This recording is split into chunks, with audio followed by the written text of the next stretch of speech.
आधी अंडी उकळून घ्यायची। मी बनवले अंडा कढी।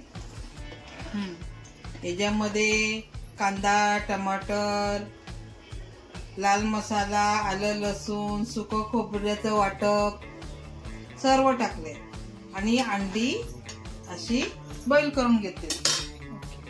आता ह्याला मध्ये असं मध्ये चीर मारणार आणि ते एक एक एक ठेवणार।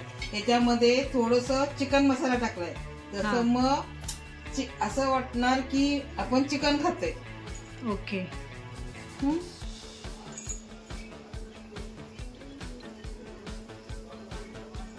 थोडासा चवीनुसार गरम मसाला।